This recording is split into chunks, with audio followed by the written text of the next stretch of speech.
con varios grupos viajando a Israel y llegamos hace un par de días y una vez más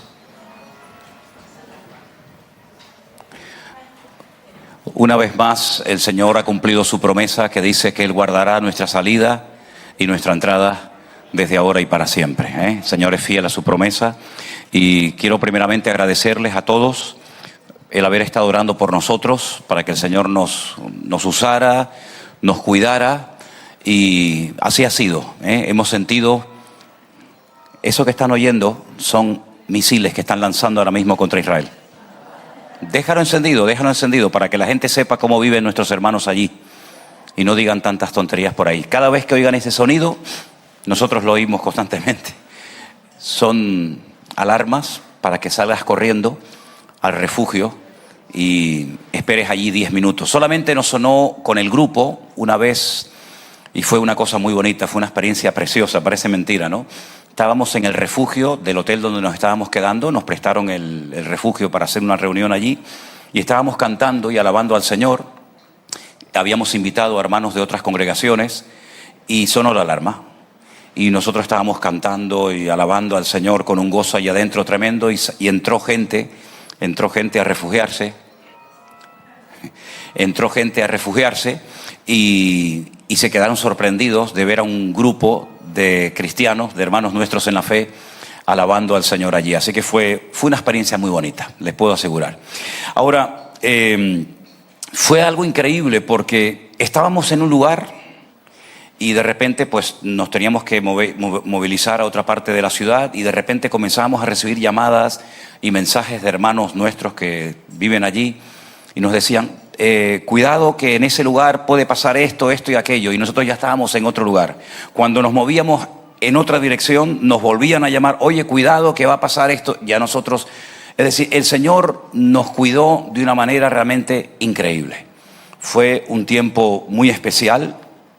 Tuvimos la oportunidad también de estar con hermanos de allí de Israel.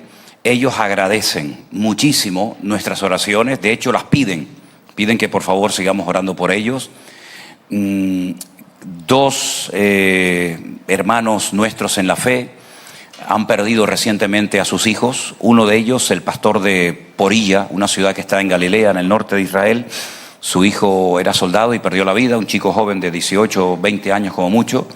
Y estando allí nosotros una mañana recibimos una información de que había habido en Estados Unidos, cerca de la embajada de Israel en Washington, un tiroteo y 2 personas habían muerto. Nunca nos podíamos imaginar que uno de los que murieron era una parejita que se iba a casar esta semana. Nunca nos podíamos imaginar que uno de los que mataron, nosotros lo conocíamos, era el hijo de uno de los guías que ha trabajado con nosotros en Israel en varias ocasiones, con varios grupos. Y lo conocíamos a él, era un hermano nuestro en la fe. Yo asistí una vez a la iglesia con ellos, con su padre, con su madre, con sus 2 hermanos. Y de estar preparando todo para celebrar la boda, pues recibieron a su hijo en una caja, ¿no? En fin, la vida allí está complicada, está difícil. Ha subido mucho la carestía de la vida. Los precios se han disparado de una forma tremenda. Pero sobre todas las cosas, lo que sí tenemos que orar es para que venga por fin a ese país un quebrantamiento, una búsqueda sincera de parte del Señor. Créanme que yo lo esperaba. Cuando pasó aquello del día 7 de octubre, algo realmente tremendo, en ese día 1.200 judíos perdieron la vida y muchos fueron secuestrados y bueno, unas cosas atroces, terribles. Yo pensaba honestamente que iba a traer un quebrantamiento al país. No ha sucedido ese quebrantamiento. Lamentablemente no ha habido esa humillación nacional.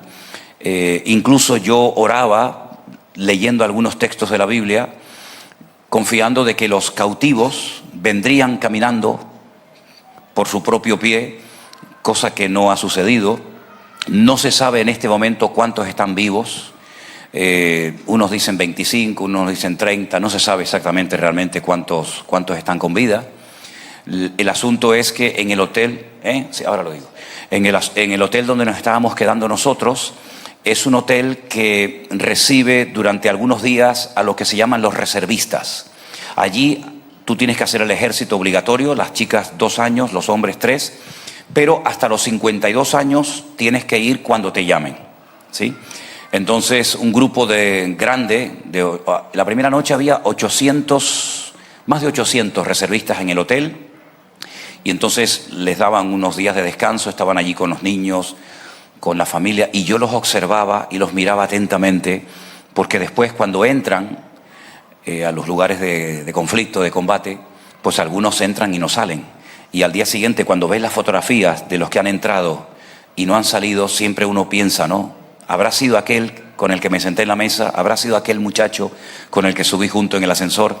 En fin, realmente es una situación muy complicada. Repito, no ha habido ese quebrantamiento nacional. Ustedes saben que una cosa es saber de Dios, una cosa es creer en Dios y otra cosa es vivir en santidad y en orden delante del Señor. Pero eso no solamente pasa en Israel, pasa en cualquier iglesia evangélica del mundo. Hay gente que viene, por ejemplo, incluso a esta iglesia, puede ser, que creen en Dios, que leen su palabra, a lo mejor han sido criados en el Evangelio, pero luego sus vidas están en desorden, totalmente en desorden. Cantan como cualquiera, porque cantar no cuesta nada, leer la Biblia pues tampoco, ir a un campamento, a un retiro, no cuesta nada, lo que cuesta es después tu vida privada, que esté en orden y en obediencia, ¿no? Entonces, ese quebrantamiento no ha venido, pero les voy a poner 2 fotografías para que vean cómo Israel, si tuviera que definirlo en una frase, está jugando con fuego, ¿sabes? Y el que juega con fuego se quema. ¿Me podrías poner esas 2 fotografías un momentito para que la vean los hermanos? No, esa no, las otras dos. Las otras 2. Esas después les explico lo que... Bueno, ese señor que ven ustedes ahí en la fotografía, ya lo han proclamado el Mesías de Israel. Ese es el Mesías de Israel, se llama Lubavitch, y murió. La cosa es que murió, pero están esperando que resucite. Él no nació en Belén de Judea, como dice, ¿se acuerdan cuando los magos de Oriente vinieron y dijeron su estrella hemos visto en el Oriente? ¿Se acuerdan? ¿Dónde tiene que nacer el Mesías? Decía, en Belén de Judea, porque así está escrito por el profeta. Este señor no nació ni siquiera en Israel, murió y lo han proclamado el Mesías y le desean paz, felicidad, gozo. Y la otra fotografía también es otra imagen que vi en la calle, donde dice, bienvenido al Rey Mesías, bienvenido al Rey Mesías, y se refieren a ese señor. Hay fotografías de este señor por todas partes, en todas las farolas, en las carreteras, en muchas sinagogas, en todas partes. Este es el último Mesías que algunos han reconocido y que creen que es el verdadero Mesías. Y cuando le pregunté una vez a uno de los seguidores, que tiene miles y miles, pero bueno, este señor está muerto, ¿no sería mejor adorar y honrar y servir a un Mesías vivo? Dice, no, él va a resucitar de un momento a otro. No sé, creo que murió hace 15 o 20 años, de momento aún no ha resucitado. Si ya Marta y María tenían temor de que resucitara a su hermano después de 4 días de muerte, imagínate este señor después de 15 o 20 años muerto. Vale, gracias. Después las otras ya les digo lo que es. Entonces, la Biblia nos habla acerca de cosas tremendas que van a ocurrir en el pueblo de Israel. Cosas que se podían haber evitado. Si hubiera habido un arrepentimiento, si hubiera habido un quebrantamiento genuino, pero al no haber ese quebrantamiento, no cabe la menor duda de que las profecías sí o sí se van a cumplir. Y hay varios profetas en el Antiguo Testamento, hay muchos, pero específicamente hay 3, que son Jeremías, Habacuc, Nahum y también Sofonías, que hablan acerca de lo que va a pasar en los últimos tiempos. Y voy a leerles unos versículos de lo que está pasando en la Franja de Gaza, de lo que va a pasar en una ciudad muy bonita que se llama Askelón, para que ustedes vean que si uno quiere saber lo que va a suceder, tiene información más que suficiente para estar preparado. Por ejemplo, en Sofonías capítulo 1,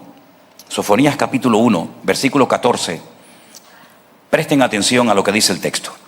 Cercano está el día grande del Señor, cercano y muy próximo. Es amarga la voz del día del Señor, gritará allí el valiente. Día de ira y de angustia y de aprieto, día de alboroto y de asolamiento, día de tiniebla y de oscuridad, día de nublado y de enternecimiento, día de trompeta y de algazara sobre las ciudades fortificadas y sobre las altas torres. Si ustedes van al capítulo 2, dice en el versículo 4, porque Gaza, estamos oyendo hablar mucho de Gaza últimamente, Gaza será desamparada y Askelón, que es la ciudad que está al lado, será asolada. Saquearán Asdod en pleno día y Ecrón será desarraigada. Ay de los que moran en la costa del mar, del pueblo de los cereteos.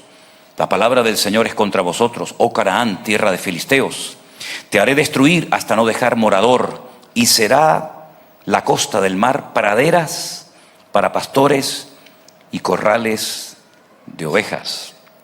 También más adelante el versículo 9 habla de Moab. Moab sería hoy en día Jordania.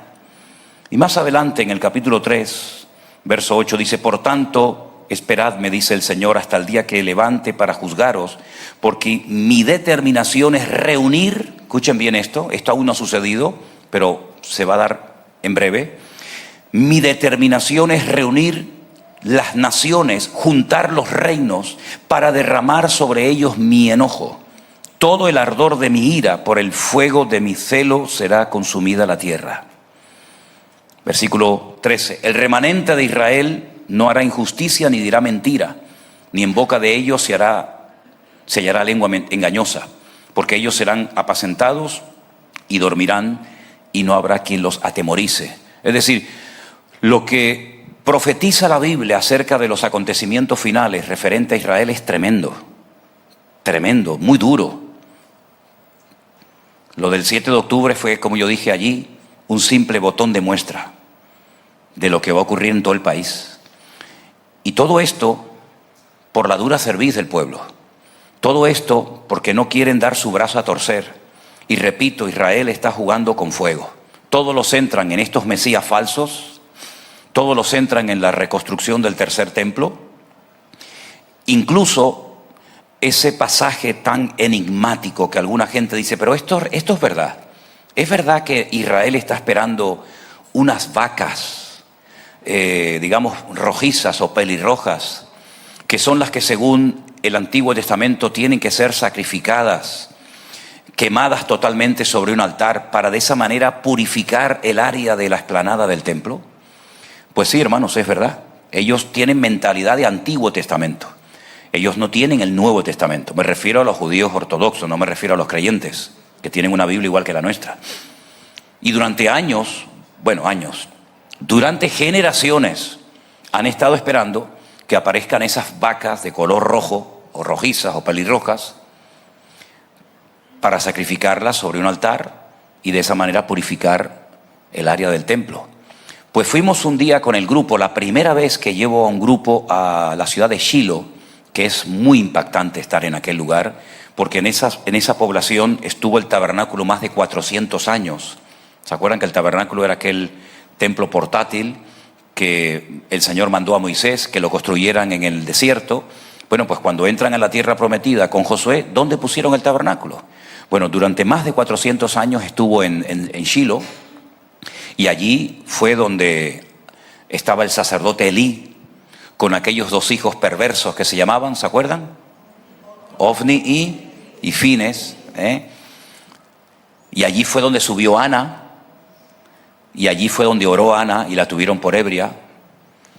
Y ella dice, yo no estoy ebria, sino que estoy derramando mi alma delante del Señor. Y oró por un niño y el niño lo tuvo y se llamó. Bueno, pues en ese sitio estuvimos, allí estuvimos.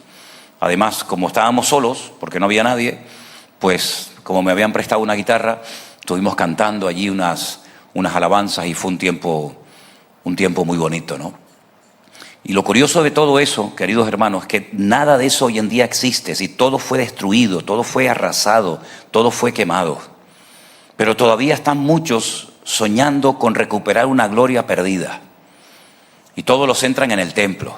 Y todos los centran en el templo, y en los sacerdotes, y en las cabras, y en las ovejas. Y estando allí nos pusieron una película explicándonos todo lo del templo. Y cuando terminó la película, la primera vez que estuvimos allí, eso no lo tenían, pero ya sí, se abre así como el telón se abren las cortinas y de repente detrás, en unos cristales, vimos 5 vacas rojas, de estas que durante siglos han estado esperando que aparecieran para sacrificarlas para la purificación del templo. De las 5 que actualmente hay, solamente 3 son válidas, porque a 2 le salieron unos pelitos blancos y ya están descartadas. Digo, hombre, claro, si las tienen un montón de años ahí encerradas, según va pasando el tiempo, pues hombre, algún pelito blanco no sale, ¿eh? Algún pelito blanco siempre va a salir, ¿eh? A unos más que a otros. Entonces ya 2 están descartadas, se tienen que dar prisa, porque como le salga un pelito blanco a las otras 3, apañado vamos, ¿no? Así que bueno, vimos eso y la gente se impactó mucho, ¿no? No sé si Rocío, tú estabas, no, Rocío no estaba en ese grupo, ¿no? Es que tuvimos 2 grupos y al segundo grupo lo llevamos a lugares donde no habíamos ido nunca, porque ya algunos habían estado en Israel. Entonces fuimos a otros lugares. Bueno, la cuestión está en que la gente salió muy emocionada. Y cuando yo reuní al grupo y le dije, ¿saben una cosa? Salgo con una tristeza en mi corazón tremenda.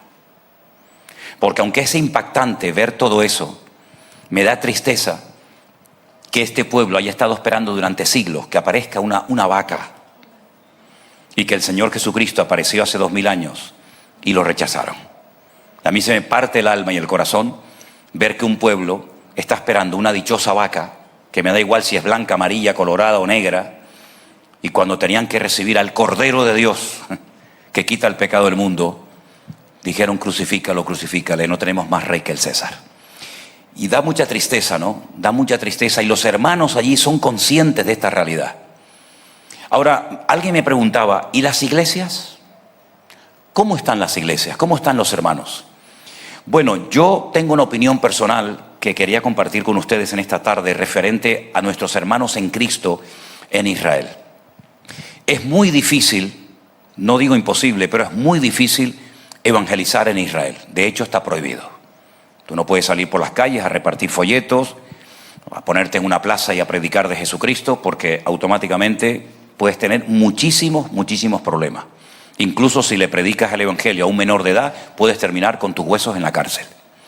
Por lo tanto, es muy difícil evangelizar. Lo que se utiliza es el testimonio. Cuando la gente te pregunta, tú respondes, pero salir a una calle a repartir folletos o evangelizar, pues como que no. Los hermanos son conscientes de la situación. Ahora, ¿qué es lo que ocurre? Cuando tú vas, por ejemplo, a una iglesia de gente que vive en Israel, te vas a dar cuenta rápidamente, nada más entrar, que no son iglesias, digamos, homogéneas, sino que hay un grupo grande de latinos, que la mayoría de ellos ya venían convertidos, por ejemplo, de Argentina, la mayoría de ellos, de Perú, de Colombia, algunos de México también. Hay otro grupo de rusos, ¿ve? Porque vinieron muchos de Rusia cuando cayó el telón y todo aquello. Hay un grupo pequeñito de gente que ha nacido allí, digamos que son nacidos en Israel, y hay como grupos dentro de la iglesia. Entonces, cuando entras a la iglesia, y me pasó porque fui a predicar a la iglesia de Eduardo, un sábado a la mañana fuimos a predicar allí a la ciudad de Beersheba, y entonces cuando entramos nos dimos cuenta que todos los latinos estaban, los oías, ¿no? Los oías hablando en español por un lado, a todos los rusos hablando en ruso en otro idioma, con su idioma, y entonces la iglesia es como un punto de encuentro. Imagínate que tú te vas a vivir a Israel, que no puedes, pero en el caso de que pudieras y eres creyente, ¿qué es lo primero que buscarías? Pues una congregación. Y si encima vas a la iglesia y hay gente que habla español como tú, pues es un punto de encuentro. Puedes conseguir un novio o una novia, porque algunos, no solamente en Israel, algunos también han venido aquí por lo mismo. No se rían porque, como decía mi abuelo, en esta vida hay gente para todo, ¿no? Entonces puedes conseguir al novio, a la novia, puedes conseguir un contacto para conseguir un trabajo, que también muchos van a la iglesia para, oye, ¿sabes de alguien que me alquile una casa o alguien que busque una chica para limpiar o a cuidar a un viejito? Entonces la iglesia es como un punto de encuentro de la comunidad latina, de los rusos, de los ucranianos, de los polacos, etcétera, etcétera. Pero tengo la sensación de que la iglesia en su gran mayoría en Israel no han entendido la función que tienen que cumplir. Y la Biblia dice que la iglesia tiene que cumplir 2 funciones fundamentales, la de ser sal y luz de este mundo. Y cuando la sal y la luz no funciona como tiene que funcionar, automáticamente las consecuencias son terribles. Es verdad que se habla de Dios, es verdad que se canta del Señor, pero estando allí, los hermanos que nos vinieron a visitar, nuestro hermano Eliezer, un hermano precioso que queremos mucho, me contaba que la noche que vinieron a visitarnos al hotel se iba a hacer otro festival de Nova. ¿Os suena el Festival Nova, no? El famoso festival que estaban haciendo allí a poquitos kilómetros de Gaza, donde se produjo aquella matanza tremenda. Bueno, pues hicieron otro aún más grande. No sé si volvieron a poner la estatua del Buda, porque en el primer Nova se puso una estatua de Buda enorme, pero vas a encontrar en muchos lugares carteles que dicen: volveremos a bailar otra vez. Y yo digo, oye, si no aprendemos de los errores del pasado, me temo que los vamos a volver a convertir a hacer en el futuro y con mayor intensidad. Entonces hay como una indiferencia, como una provocación, como un jugar con fuego, pensando que como somos judíos y invocamos al Dios de Abraham, no nos va a pasar absolutamente nada. ¿Y saben lo que me venía constantemente cuando estaba allí en Israel, viendo a la gente, hablando con uno, hablando con otro, hablando con árabes, hablando con cristianos, hablando con ortodoxos? ¿Sabe lo que me venía a la cabeza? Cuando el Señor Jesucristo mantuvo aquella conversación con algunos judíos, que les dijo el Señor: conoceréis la verdad y la verdad os hará libres. Y la respuesta de los judíos fue: nosotros nunca hemos sido esclavos de nadie. Ahí en esa respuesta se equivocaron, porque sí fueron esclavos de alguien durante muchos siglos en Egipto. Pero bueno, nosotros nunca hemos sido esclavos de nadie. Nosotros somos hijos de Abraham. ¿Se acuerdan? Y el Señor Jesucristo les dijo: si ustedes fueran hijos de Abraham, ustedes tendrían que creer en mí. Porque Abraham vio mis días y se gozó. ¿Quiere decir que Abraham habló con el Señor Jesucristo? ¿Conoció al Señor Jesucristo? Por supuesto. ¿Quién piensan ustedes que era aquel rey de Salem que se lo encontró en Jerusalén Abraham cuando venía de derrotar a los reyes del norte? Y dice la Biblia que Abraham le dio los diezmos de todo lo que había obtenido en la batalla. Y éste le dio pan y vino. Y este, que nadie sabía quién era su padre ni su madre, no tiene genealogía, no tiene principio, no tiene fin, que era rey de Salem, que es uno de los 70 nombres que recibe la ciudad de Jerusalén, la única ciudad del mundo que tiene 70 nombres diferentes, y todos están en la Biblia. ¿Quién se piensan ustedes que era? ¿Quién piensan ustedes que era aquel tercer personaje que se quedó con Abraham cuando manda a aquellos 2 ángeles a Sodoma y Gomorra para que la destruyan? Cuando Abraham se postra ante él y dice: Señor mío. Claro que vio los días del Señor Jesucristo y lo entendió, porque además Abraham, dice la Biblia, que salió sin saber a dónde iba, pero buscaba la ciudad cuyo arquitecto y fundador es Dios. Y dice que la vio. Luego ya la nueva Jerusalén que nos describe Juan en el capítulo 21 y 22 del Apocalipsis ya estaba creada, ya estaba hecha en aquellos días, y Abraham la vio. Pues el Señor le dice: si ustedes fueran hijos de Abraham, ustedes tendrían que creer en mí. Vosotros más bien sois hijos de vuestro padre el diablo. Ahora, si tú eres capaz de decir eso a un judío en la cara en Israel, probablemente no salgas con vida. Decirle a un judío en la cara: tú no eres hijo de Abraham, tú eres hijo del diablo por las obras que estáis realizando. Es durísimo, ¿verdad? Entonces vemos que lamentablemente no ha habido, como yo digo, ese quebrantamiento nacional. Vemos a la gente confundida, creyendo a veces en auténticas locuras y disparates. Cuando se fue el segundo grupo, nos prestaron un piso en un edificio muy alto que tenía 24 pisos. A nosotros nos dejaron el piso número 12. Teníamos una vista maravillosa. Imagínense los que vivían en el 24. Pues abajo, en la calle, cerca de donde estábamos, hay lo que se llama el shuk. El shuk es lo que llamamos nosotros aquí en Tenerife la recoba, el mercado municipal, donde se compra fruta, verdura, carne, pescado y todo eso. Todas las noches, no los fines de semana, todas las noches, hasta altas horas de la madrugada, la música a todo volumen.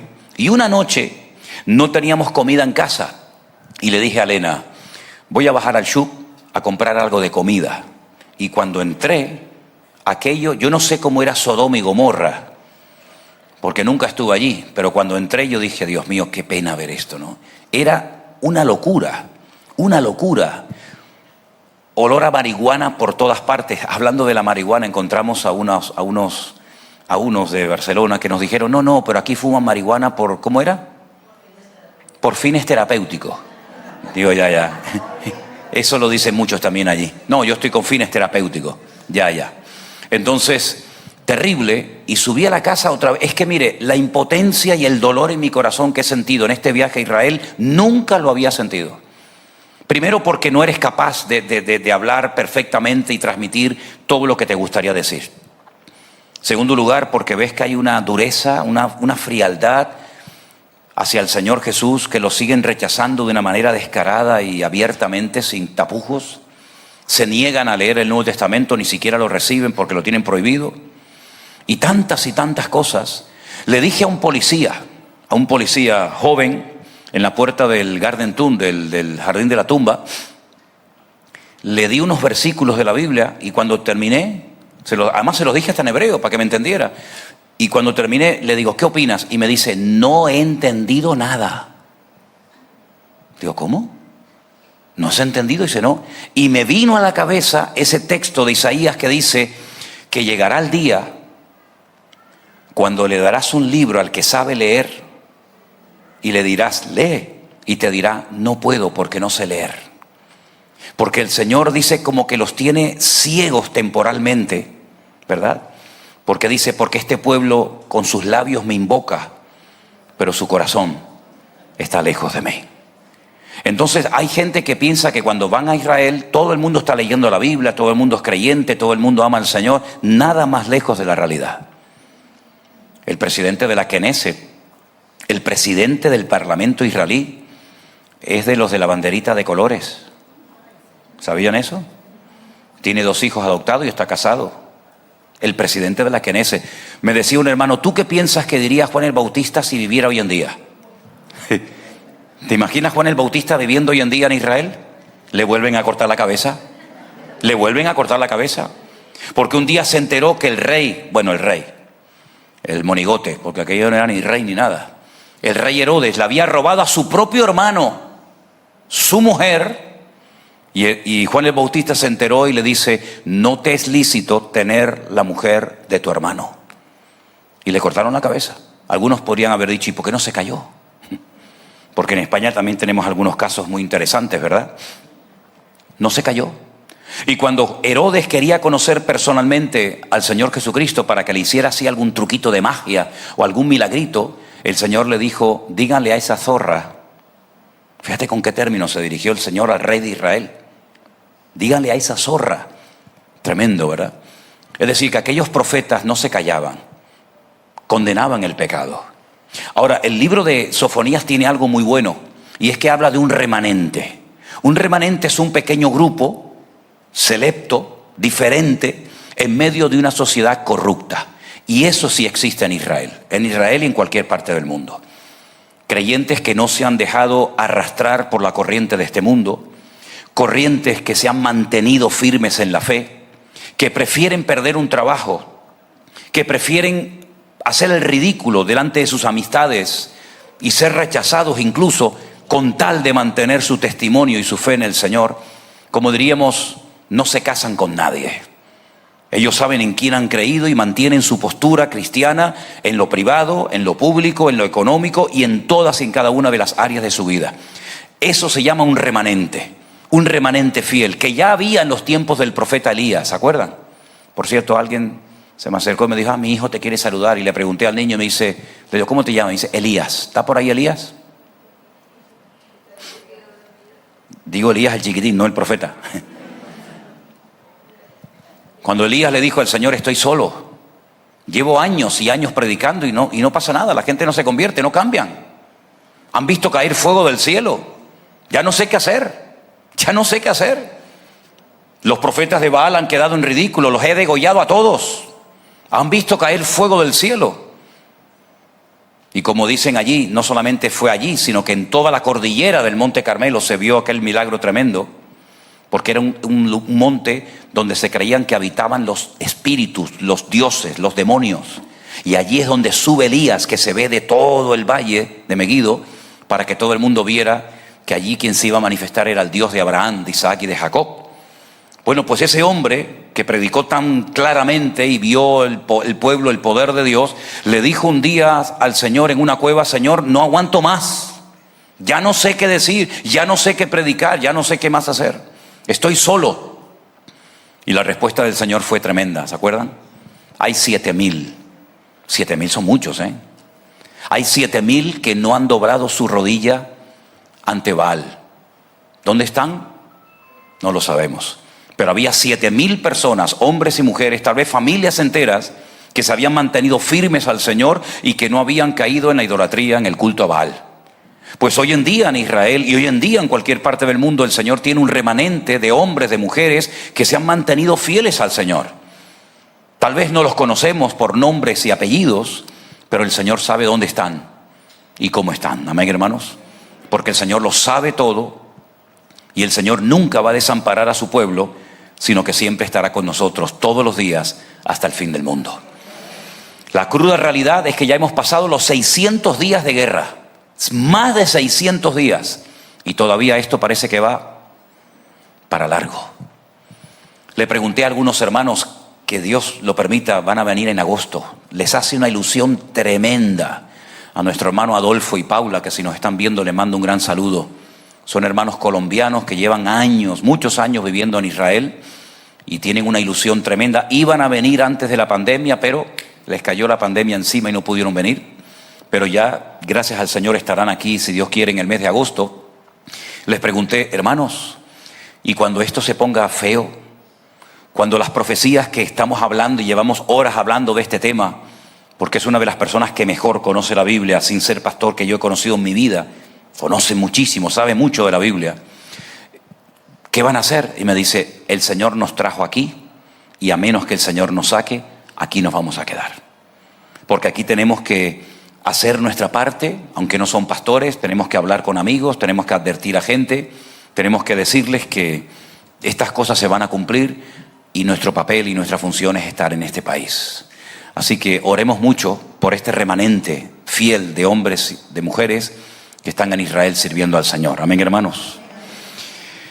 Creo que les informé también en el grupo de WhatsApp de la iglesia que tuve la oportunidad con Elena un día de ir a visitar a nuestra hermana Marta.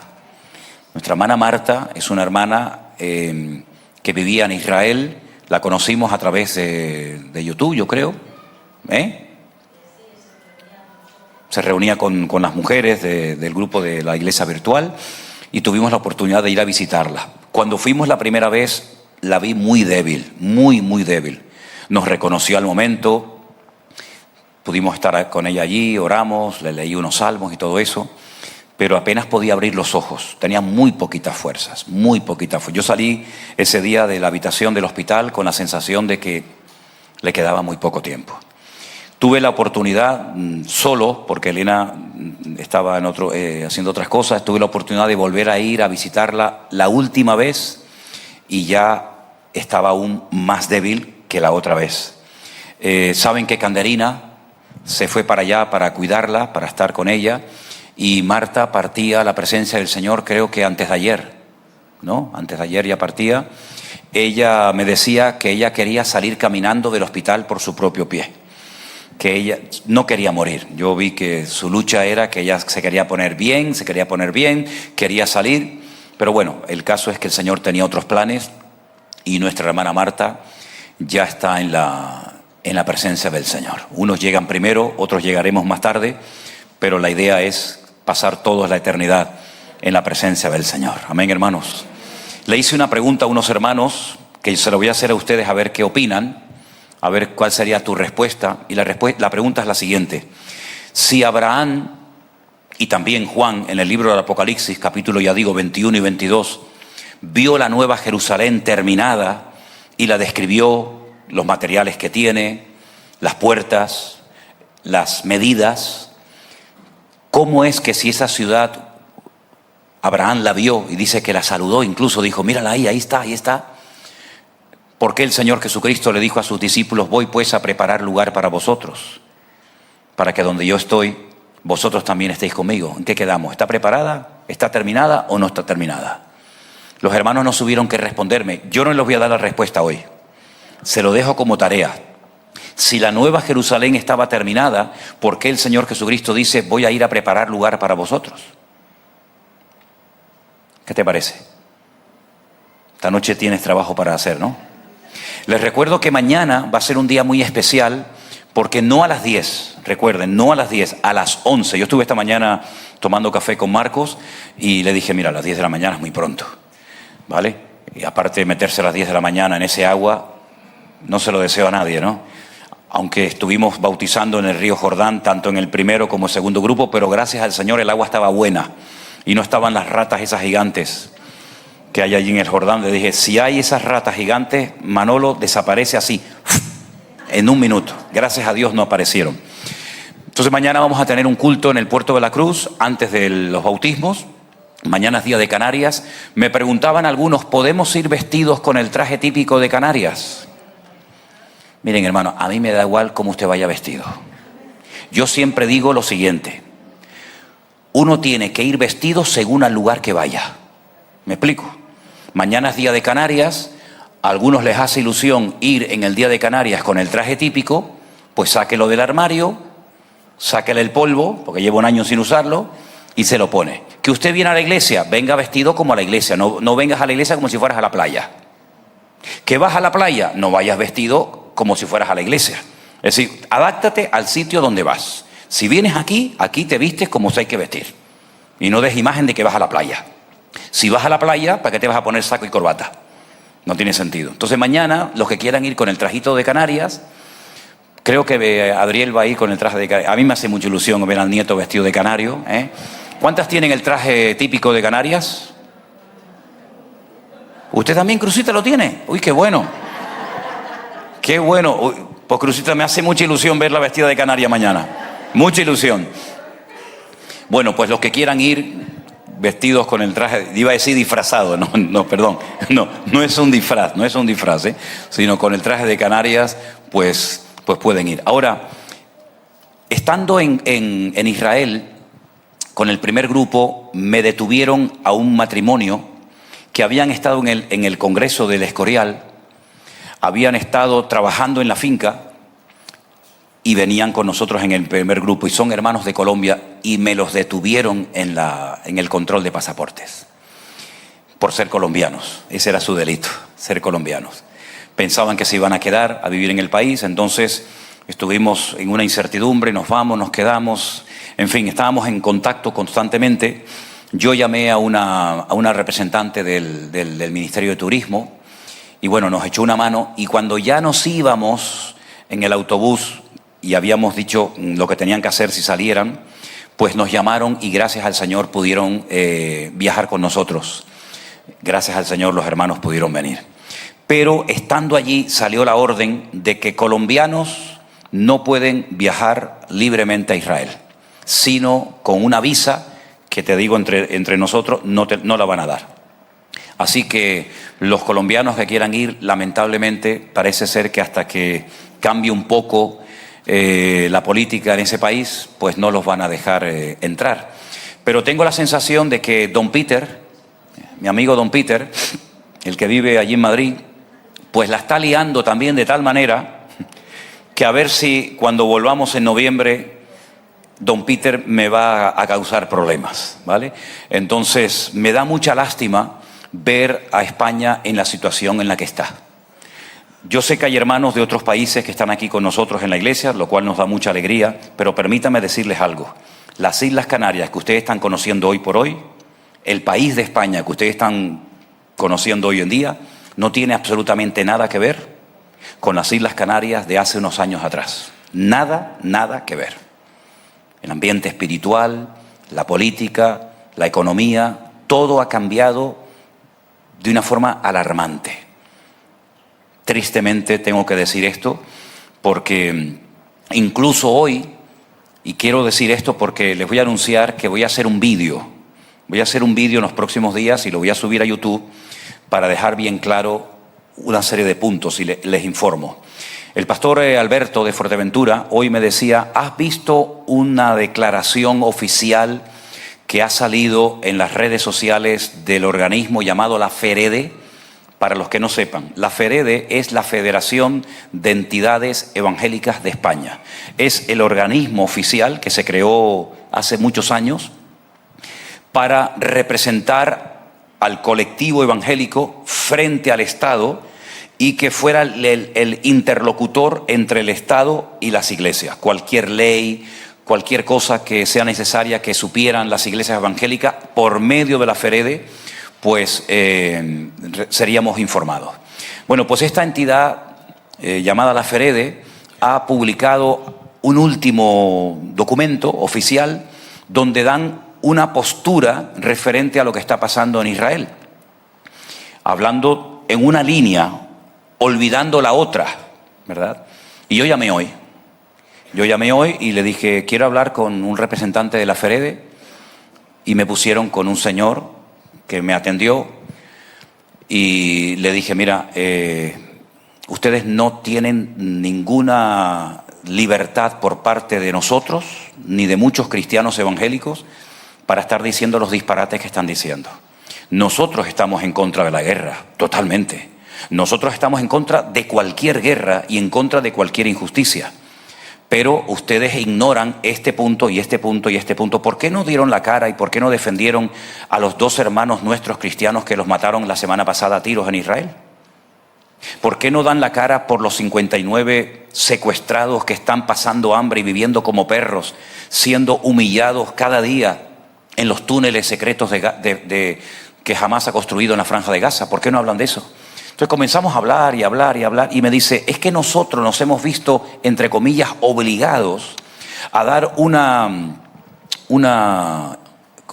explicación oficial, porque la semana pasada lo hizo la Conferencia Episcopal. Y yo digo, hombre, la verdad es que es sorprendente que me pongas como punto de referencia a la Conferencia Episcopal. A mí me da igual lo que diga la Conferencia Episcopal. Es que no es mi punto de referencia la Conferencia Episcopal, el organismo que aglutina al colectivo católico. Entonces, voy a tener que hacer un vídeo y vamos a escribir una carta oficial, porque es increíble ver la cantidad de disparates que se están diciendo en las redes sociales. Por ejemplo, uno de ellos, que los niños de Gaza y la población de Gaza está muriendo de hambre. Rotundamente falso. En Gaza se han metido más de 150.000 toneladas de alimento. Hay comida para la población gazatí por 6 meses. ¿Pero dónde está esa comida? Bueno, nada más entrar, les puedo mostrar docenas de vídeos donde se ve que este grupo que todos conocemos se lleva la comida y matan de hambre a su población, y ese es el motivo por el cual no llega toda la ayuda necesaria a la población, pero comida hay, pero para dar y vender durante meses y meses a esa población que hay allí. Luego se hablan de cifras de muertos y la pregunta es, ¿quién los cuenta? Si hay miles de estos terrucos debajo de la tierra, ¿salen por la mañana a contar los cadáveres? ¿Y cómo los cuentan? ¿Cómo saben si fueron 14.000? Ponte a contar del 1 al 1000. Ponte a contar del 1 al 1000 y te vas a cansar. ¿Cómo cuentas 14.000, 20.000 cuando se ha demostrado perfectamente que las cifras se han engordado? Y cuando se ha demostrado que se han utilizado mezquitas, se han utilizado hospitales, se han utilizado colegios y se han utilizado niños y mujeres como escudos humanos para proteger a estos personajes. Entonces hay que conocer toda la película y no solamente una parte, ¿verdad?, para manipular a la población y para decir auténticos disparates. Porque hasta el día 7 de octubre todo en Israel funcionaba perfectamente. Todo funcionaba a las 1000 maravillas. Había trabajo, había tranquilidad, se podía viajar, se podía entrar, se podía salir por cualquier parte. El día 7 de octubre todo cambió porque empezó algo que nunca tenía que haberse dado, ¿verdad? Claro, está bien claro que Dios permite ciertas y determinadas cosas. ¿Se acuerdan ustedes de la frase que dijo el pastor Enrique Montenegro en el Congreso este año en El Escorial? Dios utiliza naciones para castigar naciones, pueblos para castigar pueblos. No cabe la menor duda de que Israel no es el ejemplo número 1 en todo. Pero hombre, Lo que está bien claro es que cuando hablamos de un tema como este, hay que hablar de todo. No de la A a la B, sino de la A a la Z y conocer toda la información. Nosotros sabemos perfectamente, según la Biblia, me llevaría horas explicar esto, lo que le va a pasar a la Franja de Gaza. Y saben, por cierto, en el libro de Abdías, que es el más pequeñito de la Biblia, se habla de los hutíes. ¿Sabéis quiénes son los hutíes, no? ¿No? Ah, perdón, pensé que sabíais quiénes eran los hutíes. Los hutíes son un grupo terrorista financiado por Irán que están en el Yemen lanzando cohetes, que estando nosotros allí lanzaron un cohete y que cayó al lado del aeropuerto del Ben Gurión en Tel Aviv. Pues la Biblia habla de ellos con otro nombre, pero la Biblia habla de ellos y dice cómo terminarán los hutíes. Y habla de cómo terminará Moab. ¿Y Moab quiénes? Son los jordanos. Y habla de cómo terminará la Franja de Gaza. Y habla acerca de cuántos enemigos, por dónde y cuándo van a atacar a Israel. Y hemos estado en los lugares estratégicos donde se van a llevar a cabo esas batallas. Y estamos viendo, por ejemplo, Rusia. Es increíble porque en ese comunicado que ha mandado esta gente, en nombre de ellos, porque no en nombre nuestro, le dirigen unas palabras al primer ministro de Israel, Benjamín Netanyahu, y le dicen lo que tiene que hacer. Y hubo un momento que le dije, ¿a dónde estoy llamando? ¿A la Ferede o al Partido Socialista Obrero Español? Porque estáis hablando exactamente igual que don Peter. Estáis hablando igual que él. Y lo curioso es que lo mencionan a él y le dije, ¿y por qué no mencionáis al señor de Rusia? A ese no os atrevéis, ¿verdad? Con ese no se mete nadie. Entonces nosotros como creyentes tenemos que orar para la salvación de las almas. Pero os voy a decir algo, a alguna gente le puede chocar. Las guerras son inevitables. La Biblia dice que hay tiempo de paz y tiempo de guerra. ¿A quién le gusta ver Venezuela como está? Yo me crié en Venezuela. La vida que yo viví en Venezuela, ni los ricos en España la vivieron en aquella época. Mi infancia, mis 10 primeros años en Venezuela fueron de película. Vivíamos como ricos en Venezuela. No nos faltaba absolutamente de nada. Tenía caballo, tenía coche, tenía moto, tenía bicicleta, teníamos de todo. ¿A quién le gusta ver Venezuela como está? A nadie. ¿A quién le gusta ver, por ejemplo, Colombia, Chile, Ecuador, Cuba? He visto últimamente unos reportajes de Cuba. ¡Qué belleza de isla! ¡Qué maravilla de vida! ¡Cómo vestía la gente! ¡Qué coches! ¡Qué casas! ¡Qué lujo! Era una maravilla aquel lugar. ¿A quién le gusta ver esos países así? A ninguno de nosotros, hermano. Pero dice la Biblia, ¿de dónde vienen las guerras y los pleitos entre vosotros? Dígame, ¿de dónde nace todo eso? De la ambición, de la soberbia, del orgullo, del amor al dinero. Porque dice la Biblia que la raíz de todos los males es el amor al dinero. Los que fabrican armas, si no las venden, ¿de qué viven? O sea, hay todo un comercio, hay toda una industria que lamentablemente es diabólica, que es la que gobierna este mundo. No nos olvidemos que el Rey de Reyes y el Señor de Señores es el Señor Jesucristo. Pero el príncipe de este mundo, ¿quién es? Es Satanás. El príncipe, no el rey, el príncipe que está por abajo es Satanás, que es capaz de engañar a pastores, que es capaz de engañar y utilizar a gobiernos, que es capaz de destruir un país entero con todos los recursos naturales que pueda disponer. El Señor Jesucristo dice que es como un ladrón, pero malo, que viene a hurtar, viene a matar, viene a destruir. Y si no, miren cómo está el mundo. La economía, la juventud, la droga, la prostitución, la trata de blancas, el tráfico de niños, las barbaridades que hay en internet. ¿Quién está detrás de todo eso? Satanás, el diablo. Y sabemos que lamentablemente el hombre prefiere a veces creer en esas mentiras que vivir una vida ordenada, santa y ordenada delante del Señor. Entonces, cuando la Biblia habla de lo que ocurre cuando uno peca, amigo, atente a las consecuencias. Y cuando la Biblia te dice resultados de la bendición, pues ya sabes, quieres tener la bendición de Dios en tu vida, quieres vivir tranquilo y no estar todo el día pensando, ¿y dónde voy a vivir? ¿Y qué voy a comer? Y los papeles, y me darán la ciudadanía, y me echarán de España, y tendré un trabajo. Pero ¿tú crees que se puede vivir así? ¿Tú crees que se puede vivir en ese estado permanente de nervios? ¿Tendré trabajo? ¿No tendré trabajo? Buscad primeramente el reino de Dios y su justicia, y todas las demás cosas vendrán por añadidura. Llevo 44 años diciéndolo y algunos me han hecho caso y otros nunca me han hecho caso. Yo no he trabajado nunca en nada más que servir al Señor. Y nunca me ha faltado de nada. He estado en iglesias con 3 personas y he estado en iglesias con más gente. Hemos vivido en montones de lugares y nunca nos ha faltado de nada, jamás. Pero es que lo primero en nuestra familia es buscar a Dios.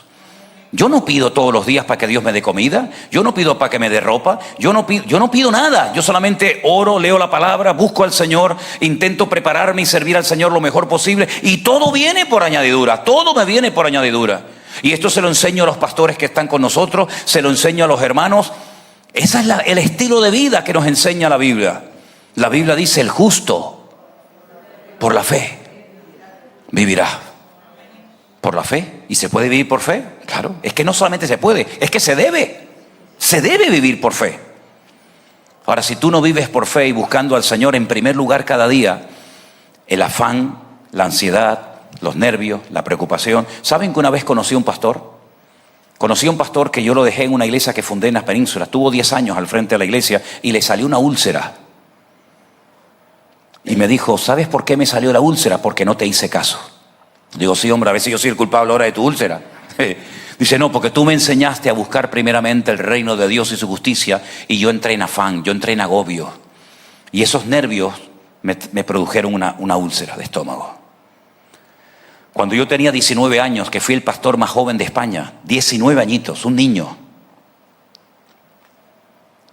me dejaron una iglesia, la única iglesia que me han dejado en mi vida a pastorear, en el Puerto de la Cruz, pero no la que tenemos nosotros ahora, sino otra. Una iglesia que, bueno, estaba empezando, una iglesia con muchos problemas, muchas cosas, y me ponía tan nervioso, con tan poca experiencia, tan joven, la primera vez que salía de casa para irme a otra isla a vivir, y el estómago se me puso así, se me infló el estómago de una forma increíble. Y yo era muy flaco en aquella época, aunque ustedes no se lo crean. Tengo fotografías que se lo puedo enseñar, ¿eh? Y me llevaron al médico, los hermanos de la iglesia. Y el médico me dijo: ¿a qué te dedicas? Y yo le dije: yo soy pastor evangélico, atiendo gente, predico y tal. Y me dice: no vas a llegar a los 30 años, me dijo. Oye, me asusté tanto. Yo digo: no llego a los 30. Y eso dice: porque tienes los nervios en ese estómago que te van a producir algo malo.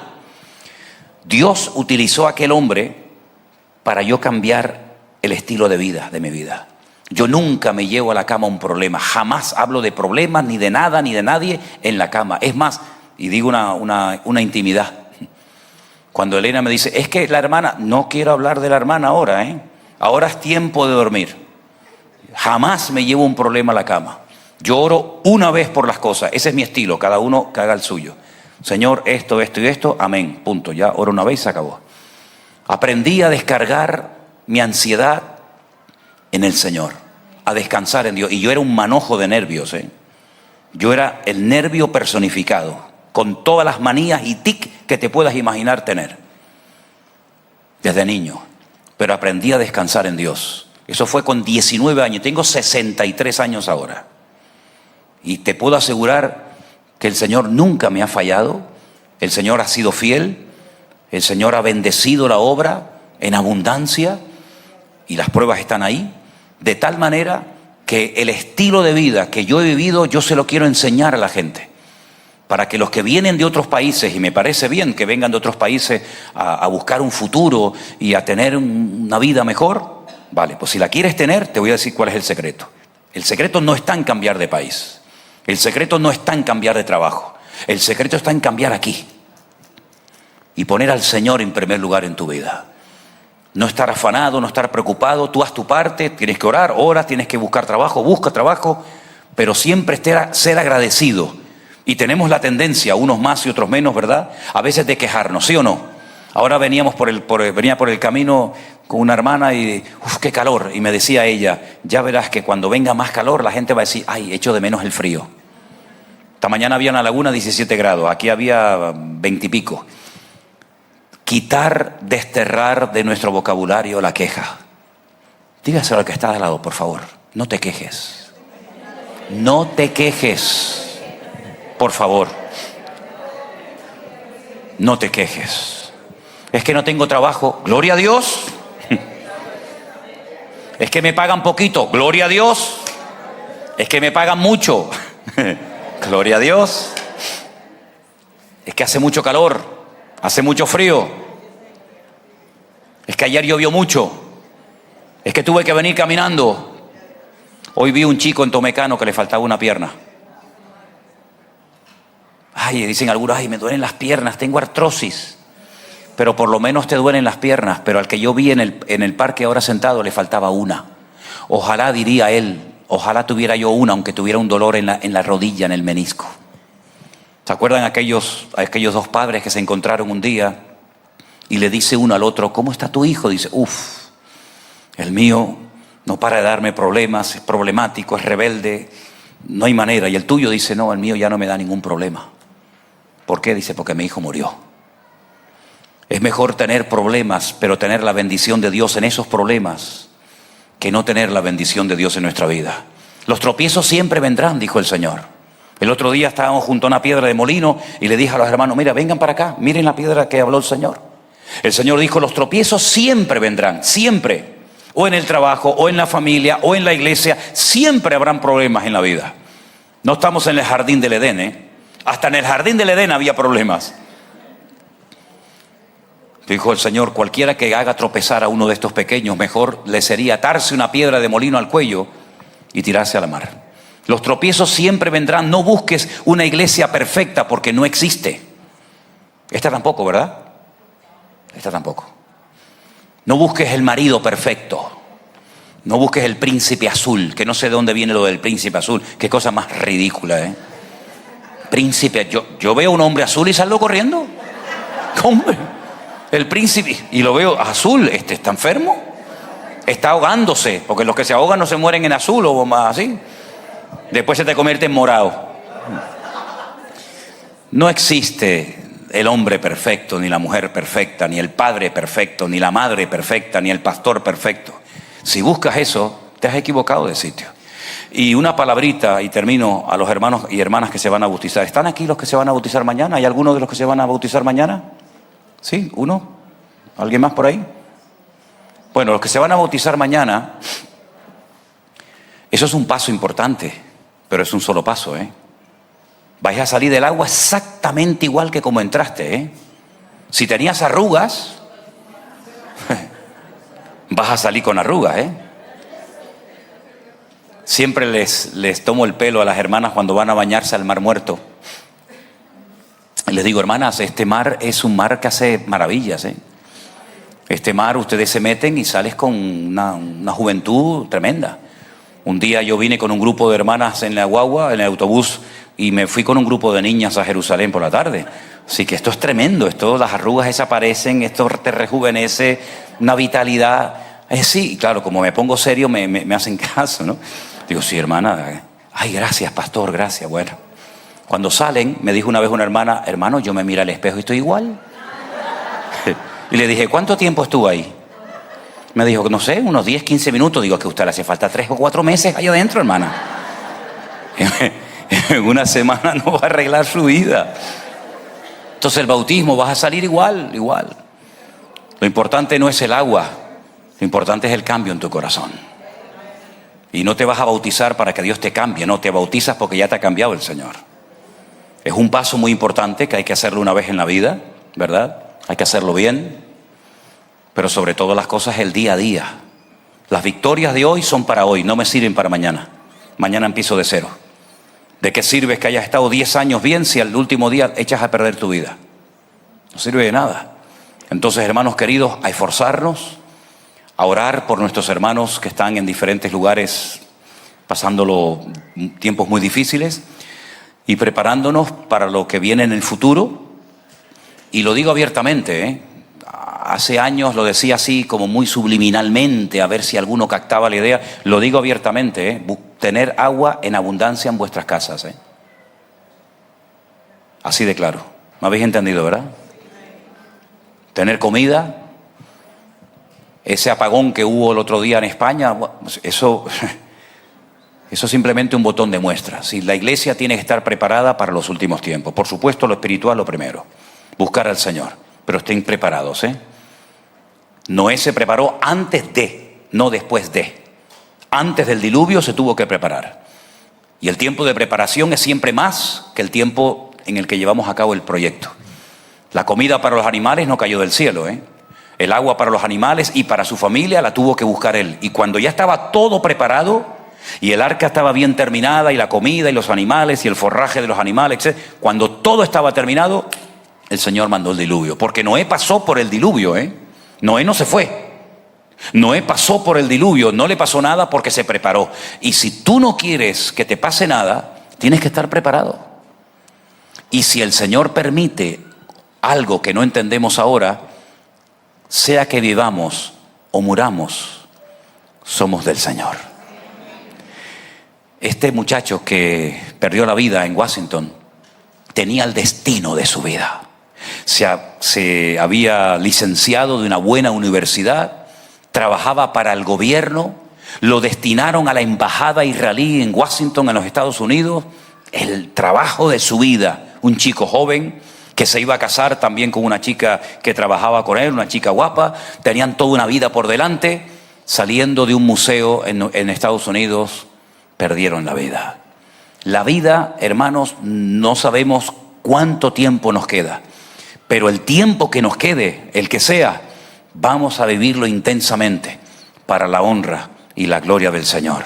Enseñemos esto a los niños en la escuela dominical, enseñemos esto a los adolescentes y a los jóvenes, que la vida es corta, que hay que estar preparados, que todo lo que hemos predicado y creído durante años y años, tarde o temprano se va a cumplir, y lo estamos viendo. Cuando yo le pregunté, y ahora sí ya les prometo que voy a terminar, cuando yo le pregunté a un reservista, hermano nuestro en la fe, que hasta la semana pasada estaba en la Franja de Gaza, allí estaba dentro jugándose la vida, cuando yo le pregunté y le dije, oye, dime la verdad, ¿qué pasó el 7 de octubre? Porque no es normal que el país con la inteligencia y el armamento más sofisticado de Medio Oriente haya pasado lo que pasó. Cuando toda esa valla electrificada se pone una mosca encima y automáticamente la detectan. Cuando hay docenas y docenas de personas que están frente a unas pantallas 24 horas al día, sin parpadear, viendo cada milímetro de la valla que divide un territorio de otro. Que hayan venido gente con zapatillas, uno con unas muletas, el otro con una moto, y que hayan entrado dentro de un país donde hay tanta vigilancia. ¿Qué fue lo que pasó? Aparte de todos los espías que han encontrado dentro del país, que también eso tiene tela. Y me dijo, esto se produjo el día 7 de octubre a las 6:30 de la mañana. Nosotros estábamos en los cuarteles y hasta las 5:30 de la tarde no recibimos nuestro armamento para salir rumbo a ese sector. ¿Ustedes creen que eso es normal? Tantas y tantas horas. Cuando esta chica que cantó en Eurovisión el otro día estuvo 8 horas debajo de un montón de muertos, llena de sangre para disimular que había perdido la vida. ¿Ustedes creen que es normal que eso haya ocurrido? ¿Te das cuenta cómo la vida cambia en un minuto? ¿Quién nos asegura a nosotros? Piensa esto, por favor. ¿Quién nos asegura a nosotros que el domingo volveremos a estar otra vez aquí en el culto? Este culto es único, irrepetible. Nunca más se darán las circunstancias que se están dando hoy en este culto. Este culto pasará a la historia en unos minutos. Nunca más se volverán a dar las circunstancias, las mismas caras, la gente en la misma silla, con la misma ropa, con el mismo horario, la misma temperatura. Nunca más. Son cosas que ocurren una vez en la vida.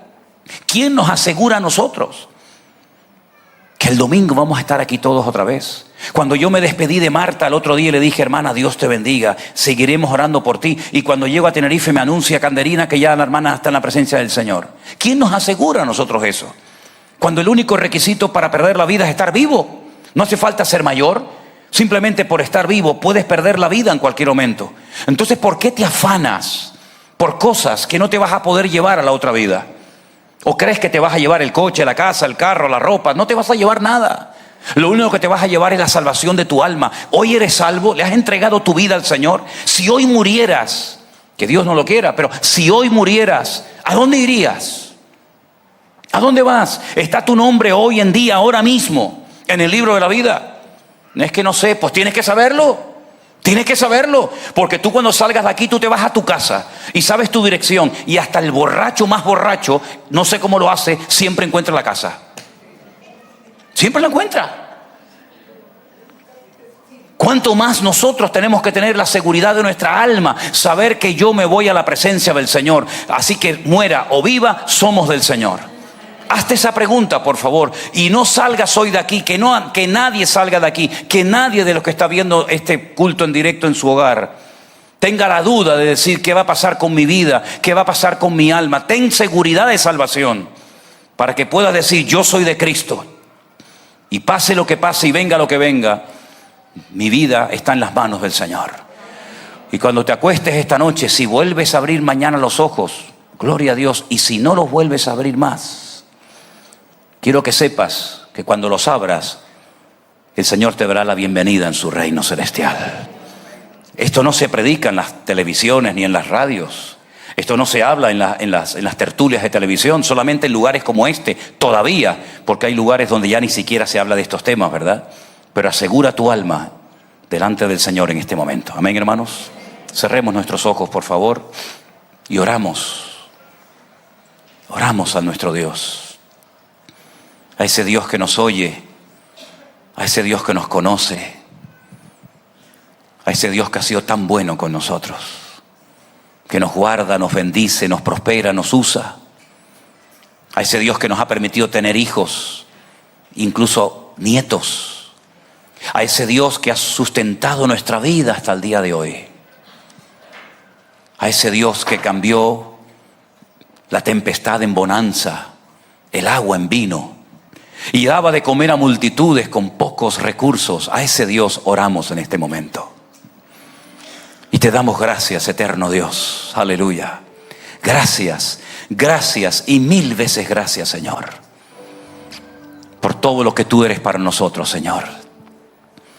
Gracias por todos los hermanos que mañana van a dar este paso tan importante de bautizarse, dando testimonio de que Cristo ha cambiado mi vida. Aleluya.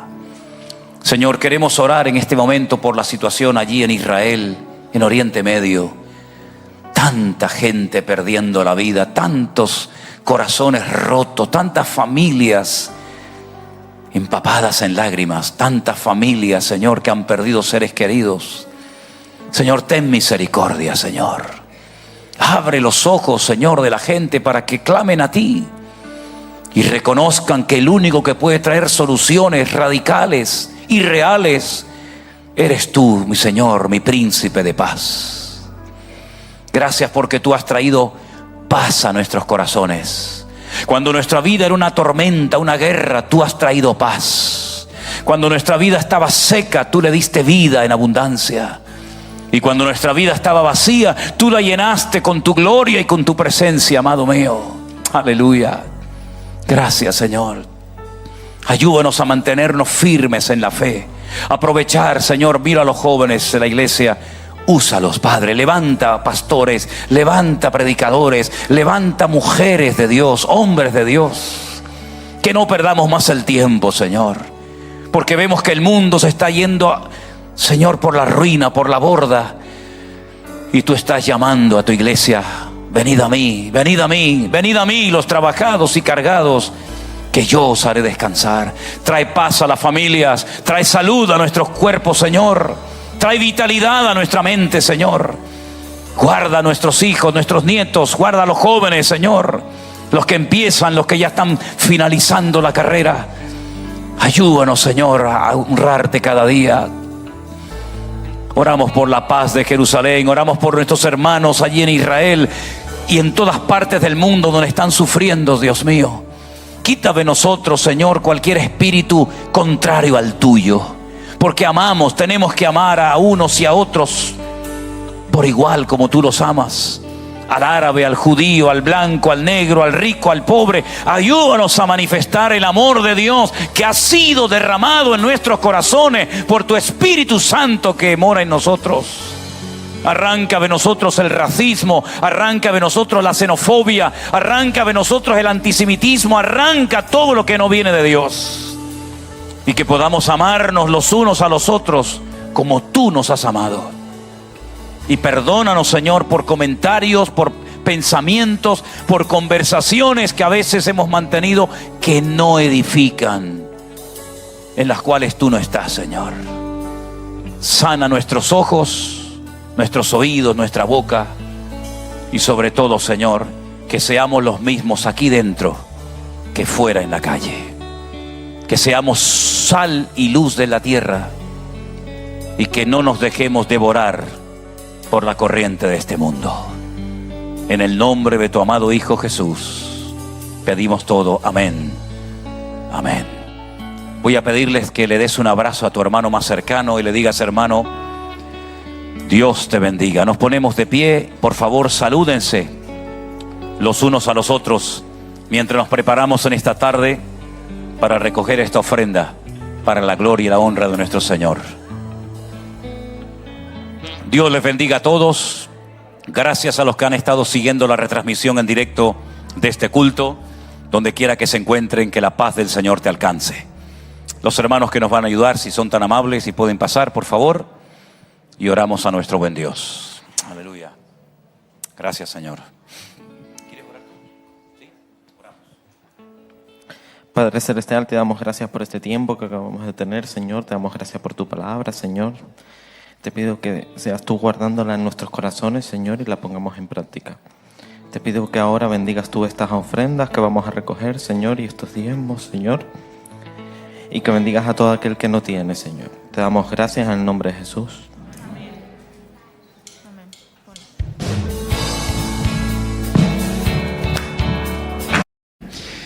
Quiero llevarlos otra vez, por favor, al libro de los Hechos, libro escrito por Lucas. Libro que fue escrito por este hombre, este abogado, médico. Los comentaristas no terminan de ponerse de acuerdo si era realmente un médico o era también, aparte de médico, un abogado. Esa es la razón tal vez por la que le permitieron a Lucas estar hasta el último momento, hasta el minuto cero de la vida del apóstol Pablo, hasta el momento del martirio, como era, digamos, entre comillas, su abogado. Y el libro de los Hechos fue escrito, igual que el Evangelio de según San Lucas, a un señor llamado Teófilo, cuyo nombre significa amado por Dios. Teófilo, amado por Dios, o el que ama a Dios también. Se cree que en un principio era un solo tomo, no es como en nuestra Biblia que tenemos el Evangelio por un lado y el libro de los Hechos por otra parte, sino que era, digamos, como un solo tomo que empieza hablándonos acerca de la vida de Jesús, todos sus milagros o parte de sus milagros, sus mensajes, sus enseñanzas, su ejemplo, su ministerio.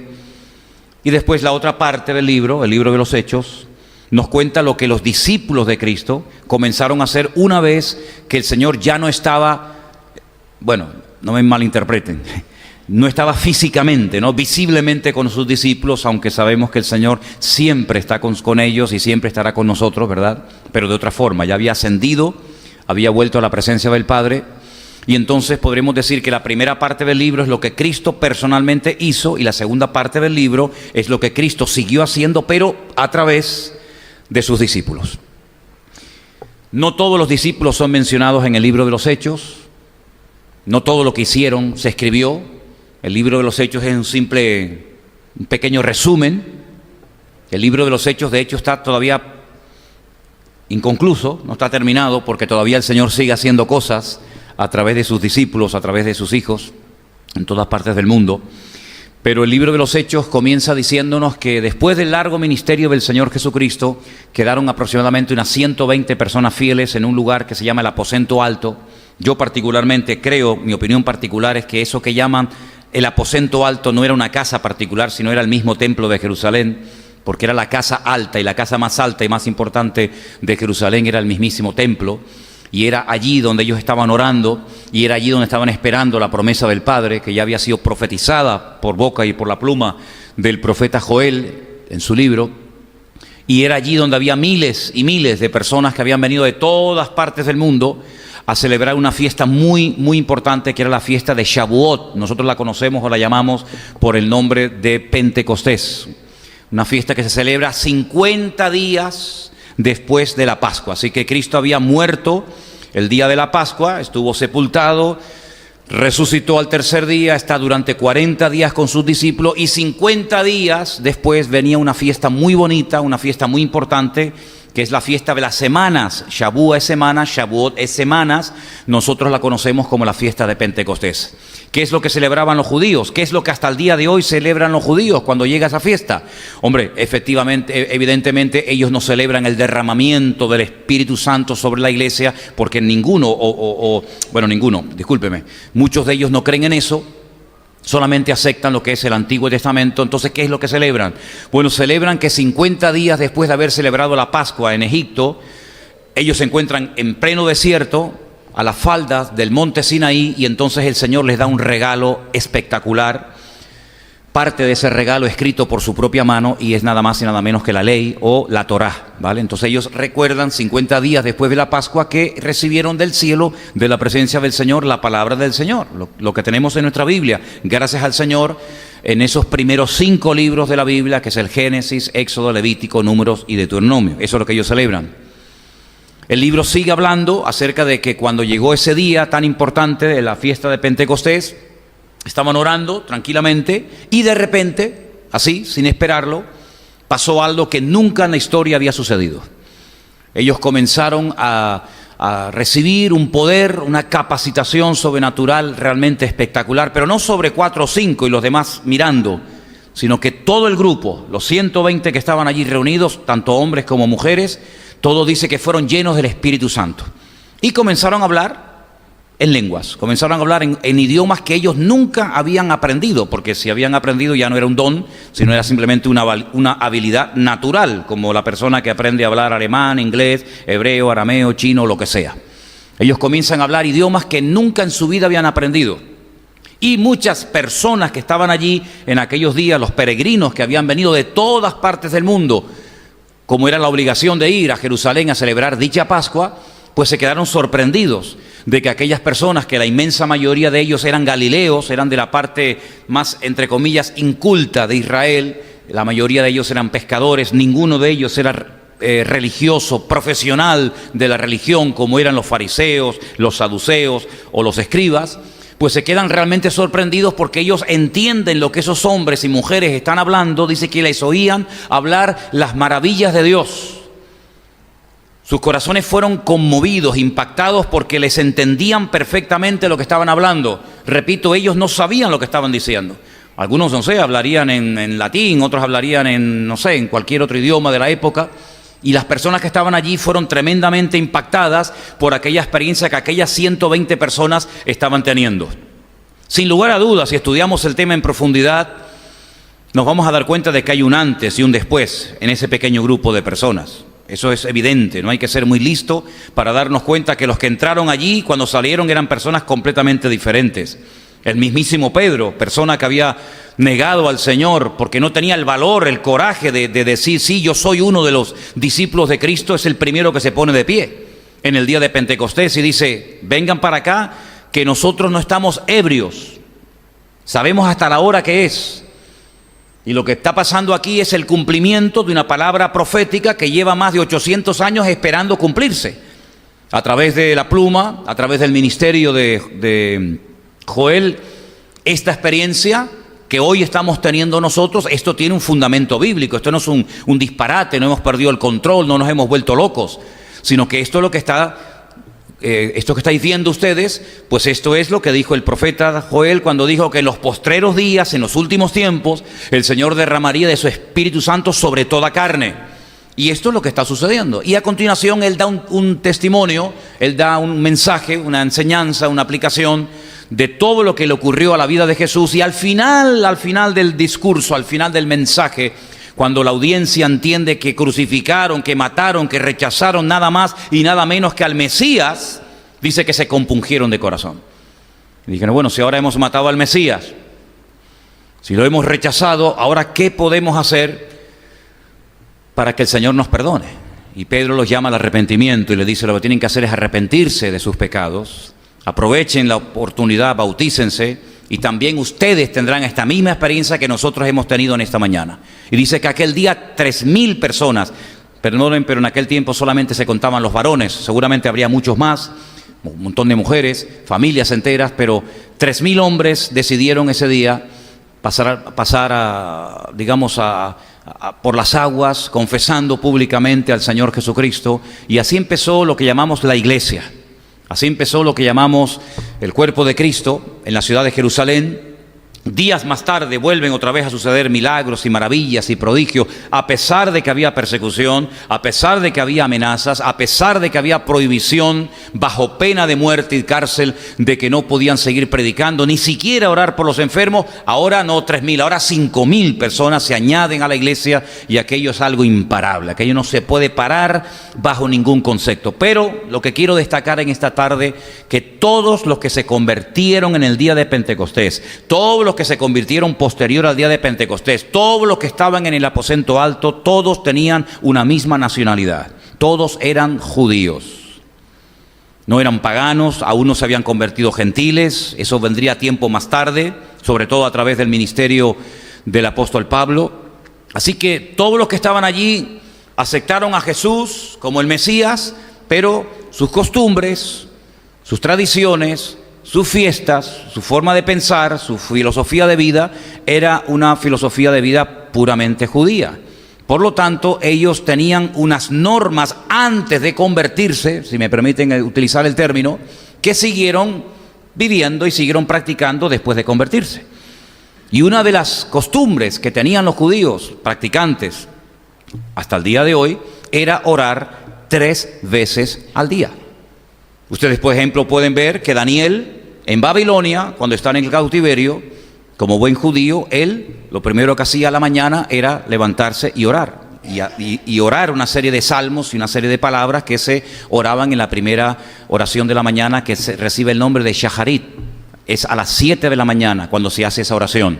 Era el primer sacrificio que se hacía en el templo. A las 7 de la mañana, hubiera o no personas que fueran a adorar o sacrificar algo al Señor, los sacerdotes presentaban un cordero, un sacrificio por toda la nación, todos los días a las 7 de la mañana. Ahora ustedes pueden entender por qué a veces los horarios, por qué a veces los días son mencionados en la Biblia, porque nos damos cuenta de que Jesús, entre comillas, casualmente, también fue crucificado a la misma hora que se hacía Shaharit, a la misma hora que se hacía el sacrificio en el templo, a las 7 de la mañana.